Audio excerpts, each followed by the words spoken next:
آپ نے سنا ہوگا حضور نے سورہ رحمان کے بارے میں فرمایا ہے، سورۃ الرحمان عروس القرآن. یہ سورہ رحمان جو ہے یہ قرآن کی دلہن ہے. جیسے دلہن کو آپ خوشنما لباس پہناتے ہیں، آراستہ پیراستہ اس کو گہنے اور اس کو زیور پہناتے ہیں، تو جس طریقے سے سجاتے ہیں آپ دلہن کو، اللہ تعالیٰ نے ایک سورت قرآن مجید میں یہ ایسی رکھی ہے سورہ رحمان کہ اسے خوب سجایا ہے. اس میں الفاظ کا در و بست، اس کا اپنا ایک ڈیوائن میوزک ہے. وہ تو اللہ تعالیٰ قراء جو ہے خاص طور پر مصر کے قراء، اللہ تعالیٰ ان پر رحمت نازل فرمائے، ان کی خطاؤں سے درگزر کرے. جس طرح قرآن کے انٹرنسک میوزک کو انہوں نے واضح کیا ہے.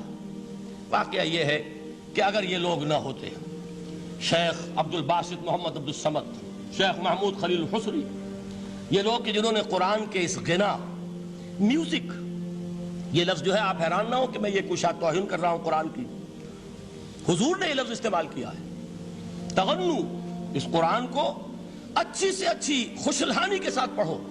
من لم یتغن بالقرآن فلیس منا، جو قرآن کو بہتر سے بہتر انداز میں، اچھی سے اچھی آواز میں، خوشلحانی کے ساتھ پڑھنے کی کوشش نہیں کرتا، وہ ہم میں سے نہیں ہے. بلکہ ایک مرتبہ حضور رات کے وقت آپ گشت پر تھے اپنے ساتھیوں کے حالات معلوم کرنے کے لیے. حضرت ابو موسیٰ اشعری رضی اللہ تعالیٰ عنہ ایک صحابی ہیں، ان کے گھر کے پاس سے گزر ہوا، وہ رات کو تہجد پڑھ رہے تھے، کھڑے ہوئے کیف کے عالم میں قرآن تلاوت کر رہے ہیں. حضور کو بہت پسند آئی ان کی قرات، کافی دیر تک وہاں کھڑے سنتے رہے. اب انہیں کیا پتا کون سن رہا ہے. بالکل اسی طرح سمجھ لیجئے ایک بات یاد آئی ہے. حضور فرماتے ہیں کہ جس طرح کان لگا کر اللہ قرآن کو سنتا ہے، کسی چیز کو نہیں سنتا. ہمیں نظر نہیں آتا نا، ہمیں معلوم نہیں، ہم قرآن پڑھ رہے ہیں تو سننے والا کون ہے؟ سب سے زیادہ کان لگا کر خود اللہ. یہاں اس لیے مجھے یاد آیا کہ ابو موسیٰ اشعری کو کیا پتا تھا کہ کون سن رہا ہے. وہ اپنی کیفیت میں نماز میں تہجد میں قرآن کی تلاوت کر رہے تھے، اور ظاہر بات ہے ان کے گھر ایکڑوں میں بنے ہوئے نہیں تھے، ایک ایک کمرہ، ایک ایک کوئی حجرہ، ایسے ہی تو گھر تھے نا صحابہ کے. لہذا حضور پاس سے گزرے، آواز آئی، کافی دیر سنتے رہے. اس کے بعد آپ تشریف لے گئے، صبح فجر میں ملاقات ہوئی تو حضور نے تحسین کے انداز میں فرمایا، یا ابا موسیٰ انک قد اوتیت مزمارا من مزامیر آل داؤد. اے ابو موسیٰ، تمہیں تو آل داؤد کے سازوں میں سے ایک ساز اللہ نے عطا فرما دیا ہے. جس طرح حضرت داؤد، لہن داؤدی مشہور ہے کہ جب وہ پچھلے پہر رات کو حمد کے ترانے الاپتے تھے، قرآن میں ہے کہ پرندے شامل ہو جاتے تھے ساتھ، اور پہاڑ وجد میں آتے تھے، پہاڑ بھی ان کے ساتھ شریک ہوتے تھے. تو جس طرح کا اللہ نے ان کو لہن عطا فرمایا تھا، حضور نے تحسین کے انداز میں فرمایا ہے ابو موسیٰ اشعری، اللہ نے تمہیں بھی آل داؤد کے سازوں میں سے ایک ساز عطا فرمایا. بہرحال قرآن مجید کا جو یہ میوزک ہے، قرآن کے الفاظ کا جو حسن ہے، جہاں تک حسن معنوی ہے وہ تو ہر لفظ میں ہے، لیکن یہ حسن ظاہری، حسن صوتی، حسن لفظی، یہ اپنے کلائمیکس پر آپ کو نظر آئے گا سورہ رحمان میں.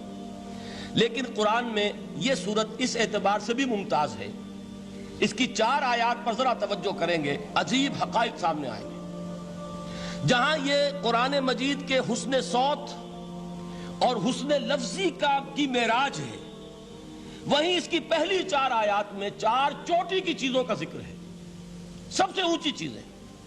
پہلی آیت کیا ہے؟ الرحمن.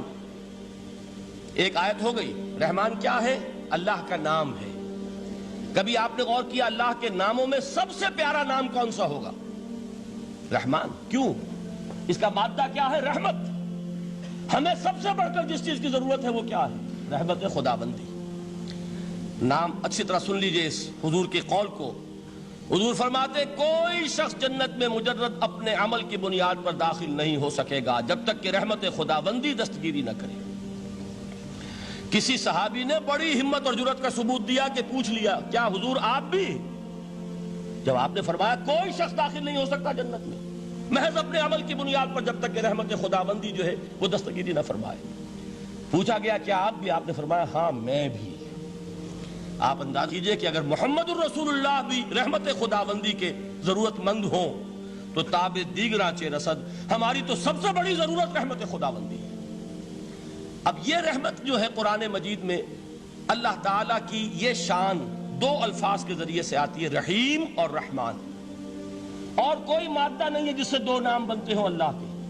لیکن یہ مادہ ہے واحد رحمت کا کہ جس سے رحمان بھی ہے رحیم بھی ہے۔ رحیم صفت مشبہ ہے، رحمت دائم ہو جائے گی، مستقل ہوگی تو رحیم کہیں گے، اور رحمان اس میں رحمت کی ہے وہ شان ہے کہ جیسے ٹھاٹھے مارتا ہوا سمندر ہو، ہیجان کی کیفیت، طوفانی کیفیت، رحمت خداوندی کا طوفانی جوش، وہ ہے رحمان۔ آپ تو رہتے اس علاقے میں ہیں، آپ کو معلوم ہے عرب اگر بھوکا مرا جا رہا ہو تو کیا کہے گا؟ انا جوعان۔ پیاسا مرا جا رہا ہو انا عطشان۔ بہت غضبناک ہوگا غضبان، غضبان آصفہ قرآن میں آیا ہے، بہت غضبناک۔ رحمان جس کی رحمت جو ہے جوش میں ہے، ٹھاٹھے مارتے ہوئے سمندر کے مانند۔ تو یہ اللہ تعالیٰ کے ناموں میں سب سے پیارا نام۔ اب آگے چلیے، الرحمن علم القرآن، رحمان نے قرآن سکھایا۔ رحمت خداوندی کا سب سے بڑا مظہر، رحمان کی رحمانیت کا سب سے بڑا مظہر قرآن ہے۔ ان میں جو منطقی ربط ہے اس کو سمجھتے جائیے۔ اچھا آپ یہ سوچئے، جو علم بھی انسان کو حاصل ہوا وہ کس نے دیا؟ اللہ نے۔ سائنس کا علم کس نے دیا؟ اللہ نے۔ علم آدم الاسماء کلہا، وہ علم الاسماء جو حضرت آدم کو دے دیا گیا تھا ازل میں، یہ اسی کا ظہور ہے، یہ اسی کی ایکسفولیشن ہے جو ہو رہی ہے اور ہوتی رہے گی ابھی۔ اور دوسرے علم ہے وہ کس نے دی؟ اللہ نے دی۔ لا یحیطون بشیء من علمہ الا بما شاء، مخلوق میں سے کوئی اللہ کے علم میں سے کسی شے کا احاطہ نہیں کر سکتا مگر وہ جتنا اللہ دینا چاہے۔ لیکن یہ کہ تمام علوم میں چوٹی کا علم قرآن، نوٹ کرتے جائیے، اب چوٹی کی چیزیں جمع کیجیے۔ اللہ کے ناموں میں چوٹی کا نام رحمان، اللہ نے جو کچھ انسان کو سکھایا اس میں چوٹی کا علم قرآن۔ خلق الانسان، انسان کو پیدا فرمایا۔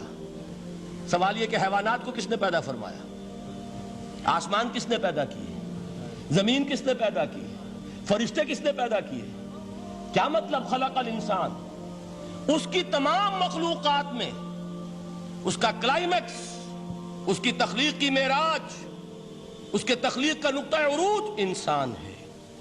یہ ہے کہ جو مسجود ملائک بنا ہے۔ وَلَقَدْ كَرَّمْنَا بَنِي آدَمَ وَحَمَلْنَاهُمْ فِي الْبَرِّ وَالْبَحْرِ وَرَزَقْنَاهُمْ مِنَ الطَّيِّبَاتِ وَفَضَّلْنَاهُمْ عَلَى كَثِيرٍ مِّمَّنْ خَلَقْنَا تَفْضِيلًا۔ تو تخلیق میں سب سے اونچی تخلیق انسان کی، علموں میں سب سے اونچا علم قرآن کا، اللہ کے ناموں میں سب سے اونچا نام رحمان۔